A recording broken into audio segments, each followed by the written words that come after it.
пуста дивота и сънне. Вред пространства голи, бърда урви трънje. В пустинята влада някой гробен дух, небосводът гледа уплашен и глух. Лесовете черни на край кръгозорът, мяркат се, тъмнеят надалеч в просторът. Орел един плува, бавно се върти над някоя мърша, що му дъх прати. По скалите зеят страшни пукнатини, затулени с храсти легла на гадини. Сипе и безродни, плешиви и бърда, стръмнини без дръвие, реки без вода.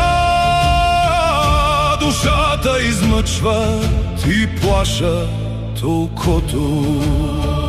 И с един там глух да обрасъл с глогина, сега върви тихо някаква дружина. Вождът е Бенковски, Бенковски е сам. Бенковски я води в пустинята там.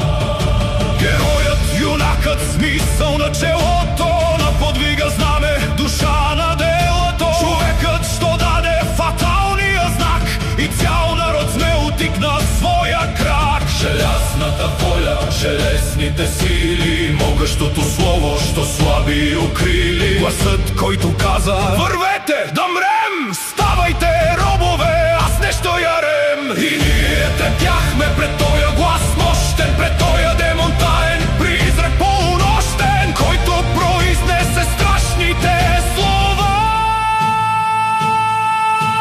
Той сега вървеше с клюмнала глава. Другарите му верни, разбити и пръшни, мязаха на мощи и на сенки страшни. 70 бяха, 4 са днес, другите паднаха, едни в боя с чест, други в плен срамотен, други пък бегаха от тяхната участ. Кад се убояха, тъжно те вървяха в заглъхнали мир. По блясъка ситни с дивния шир, с пушки без патрони, с крака без сила. Всяка кост се клати, боли всяка жила. Подвигът е труден, пътят е свиреп, 15 дена без отдих, без хлеб. Скитат се в горите, борят се с тиранът, с века с дъждовете и с треви се хранат. Често мисъл мрачна дохожда им тям, но бързо изчезва. Бенковски е там, Бенковски ги пази мълчалив и страшен. Бедите поддръжка и пример всегдашен. Той я държи, не оха, той е само блед. И гледа на изток и води ги тмело, и бурно се бърчи бледното му чело. В глава му се блъскат мисли цял пояк, и кроежи тъмни лучи и мрак. И ярост отровна кипи му в гърдите, за толкова с нещастия, надежди разбити, за толкова жертви, вяра и труд, отишли на вятър под натиска лют. И бунта пред него като облак чуден, върчи като от някой ураган прокуден. Накъде отиват? Изведнъж гръм раздаде се от ближния хлад.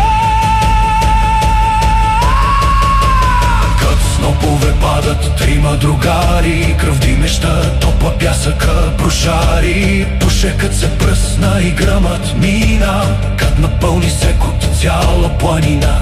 Потерята скокна от своята пусия и шумно изгрязка смелост уловия. Тя видя един прав и то кървав сам, 20 пушки мерят и изново насам. Готови куршуми и огън да храчат. Предай се, разбойник, извика водачът. Изгънта внезапно загради от връст. Седни неприятел с жажда за мъст, с радост свирепа, с увереност дива, че вече държи здраво плячката си жива.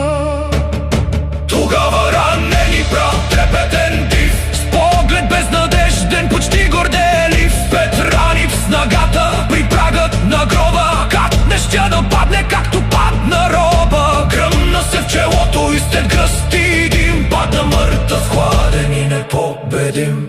И Хаджилю с гърба и главатарят стари пристъпи зачуден с хищни си другари към тази жертва силна, към този горд юнак, който му избегна с такъв сладен бяг.